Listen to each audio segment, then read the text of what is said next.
Mes frères, un évangile incroyable, un évangile merveilleux. C'est une perle précieuse, cet évangile. On devrait vraiment la méditer. On pourrait même pleurer en l'écoutant. C'est incroyable. Veux-tu connaître le cœur de Dieu? Cette parabole nous donne le cœur de Dieu. Il n'y a pas grand-chose à dire. Le pape Benoît XVI disait cette parabole que l'on appelle souvent du fils prodigue. Je pense un peu à tort. Parce qu'on devrait l'appeler la parabole du Père miséricordieux. Parce que la parabole commence en disant « Un père avait 2 fils ».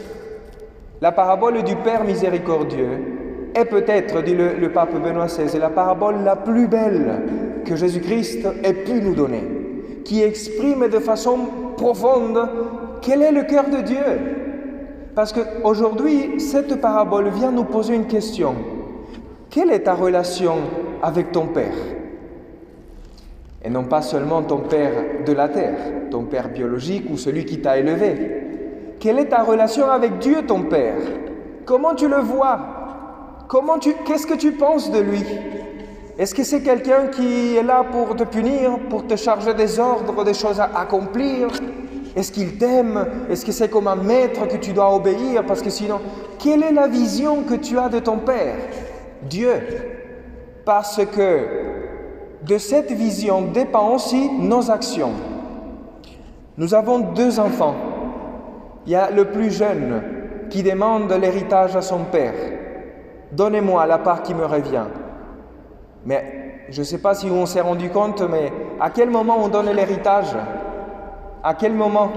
C'est quand les parents sont morts. C'est-à-dire que ce jeune fils est en train de dire à son père « Écoute, pour moi, toi, tu es mort. » Combien de fois nous faisons cette expérience que nous pensons que Dieu nous limite, parce que pour que ce jeune fils demande l'héritage, ça doit être sûrement parce qu'il en avait marre de son père. Sinon, tout irait bien, il n'y aurait pas de raison à demander l'héritage avant le temps. Et il lui dit, pour moi tu es mort, j'en ai marre, donne-moi ce qui me revient, je pars, je vais être loin de toi. Et combien de fois c'est notre expérience, nous pensons que Dieu nous limite. À un moment donné, on lui dit, mais tu sais quoi, j'en ai marre de toi. Laisse-moi partir. Et combien de fois le Seigneur, et quel est cet héritage que le Seigneur nous a donné à tous et avec lequel on peut faire quelque chose de bien, mais aussi on peut se perdre. Cet héritage que Dieu nous a donné s'appelle la liberté. Regardez comment ce Père est tellement aimant qu'il nous laisse libres même de nous éloigner de lui. Mes frères, le Seigneur nous a donné la liberté, mais nous pouvons aussi l'utiliser pour nous perdre, et pour la perdre, cette liberté, parce que quand ce jeune fils part, il y a un moment donné où il perd sa fortune, il n'est plus libre, il a perdu sa liberté, parce qu'il a cru qu'il serait libre en faisant ce qu'il veut, et à la fin il se retrouve esclave. Il ne peut plus rien faire, il est amené même à garder les cochons. Rappelons-nous qu'un juif ne pouvait pas toucher les porcs, c'était un péché, une impureté énorme. Et lui, il doit travailler à garder les porcs. Regardez combien il est tombé bas, mais vraiment le fond du trou. Il aurait même voulu manger ce que les porcs mangeaient, et même ça, il ne l'avait pas. Regardez comment la liberté utilisée pour le péché nous laisse sans rien, mes frères. C'est une parole aussi pour les plus jeunes,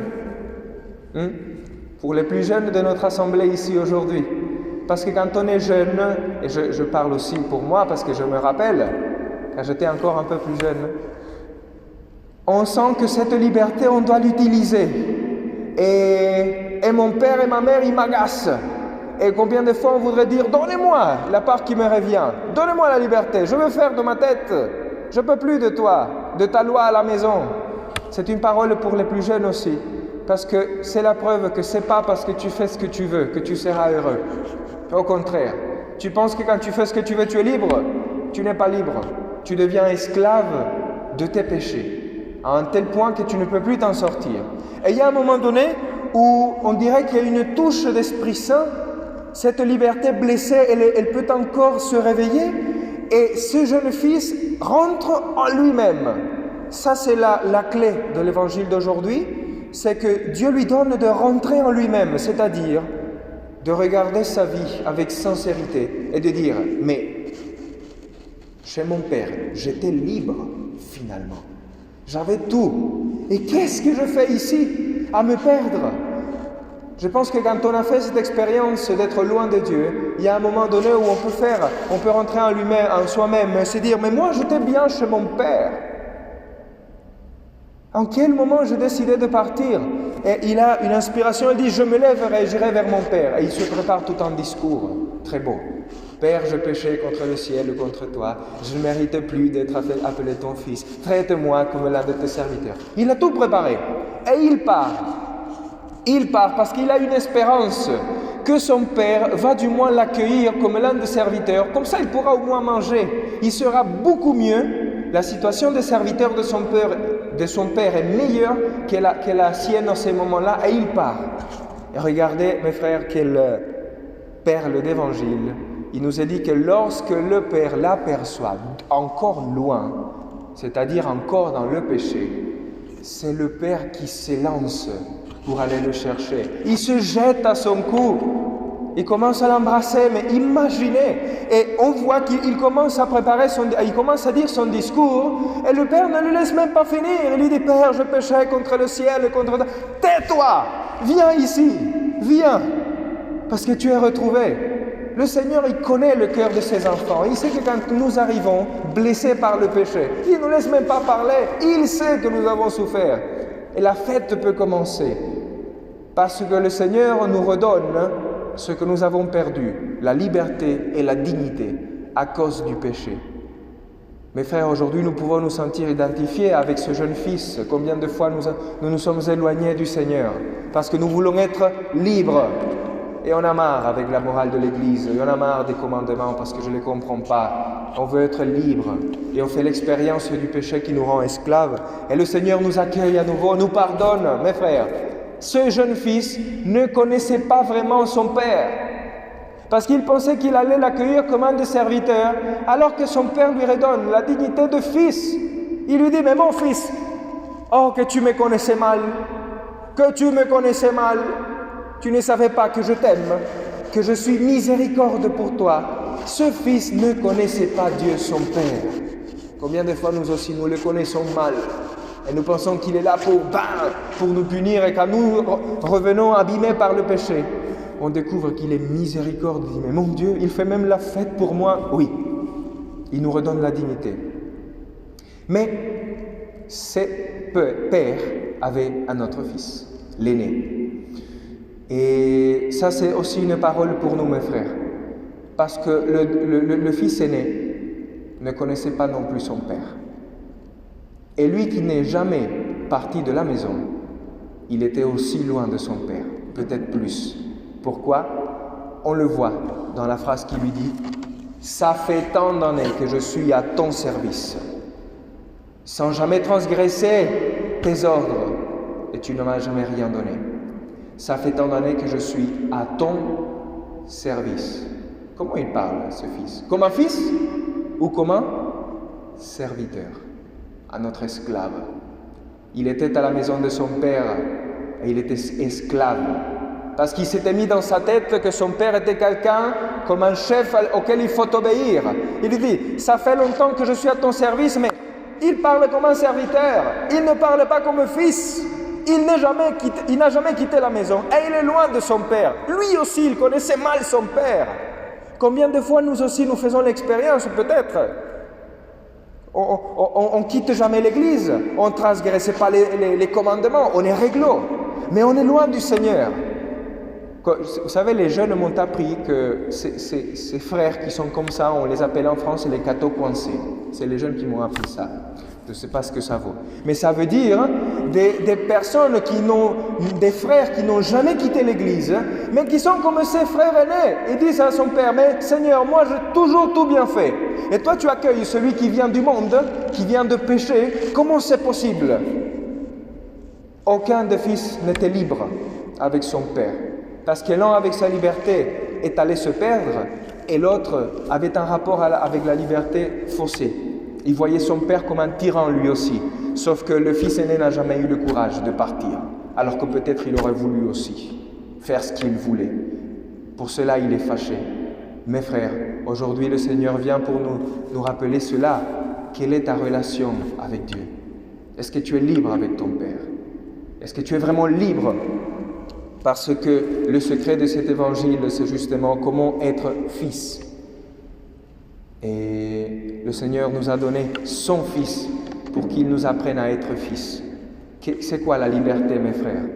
La liberté que Dieu nous a donnée, qui est un cadeau énorme. Rappelez-vous, vous êtes tous libres. Je vais dire une chose peut-être... mais vous comprenez, si vous voulez pécher, vous arriverez à pécher. Parce que vous êtes libre. Personne ne vous empêche. Et pour les plus jeunes, même si vos parents vous aident, vous limitent un peu pour vous protéger, si vous voulez, vous pécherez, vous serez libre. Il y a un moment donné où vous serez libre. Mais la liberté ne nous a pas été donnée pour nous abîmer par le péché. Après, on fait les expériences de souffrance. La liberté nous a été donnée pour dire oui au Seigneur. Pourquoi? Parce que non, Dieu ton Père ne veut pas te limiter. S'il te donne des commandements qui sont plus des paroles de vie, c'est pour ton bien. Pour cela, il te dit, mon fils, ne fais pas cela. Mon fils, fais ceci, fais cela. Ma fille, fais attention. Il ne veut pas te limiter, il veut t'éviter des souffrances. Et le Seigneur Jésus-Christ nous apprend aujourd'hui à être fils, être libre.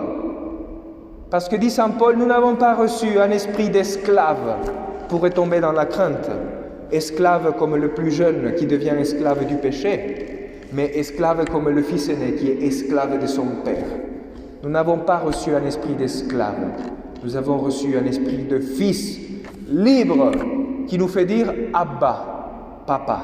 C'est-à-dire qu'aujourd'hui, on peut demander au Seigneur de retrouver cette relation avec lui et lui dire Papa. Je ne sais pas quel est le discours que tu auras avec le Seigneur. Peut-être aujourd'hui tu lui diras Papa, je péchais contre le ciel et contre toi. Aide-moi, je viens de loin. Et ton Père t'accueillera. Peut-être tu lui diras, Papa, je me suis rendu compte que je suis comme le fils aîné. J'ai toujours tout bien fait, mais je suis loin de toi dans mon cœur. Et ton Père te répondra, parce qu'il t'aime toi aussi. Mais mon fils, tout ce qui est à toi est à moi. De quoi tu t'inquiètes? Pourquoi tu es frustré? Je t'ai évité le péché, réjouis-toi. Réjouis-toi.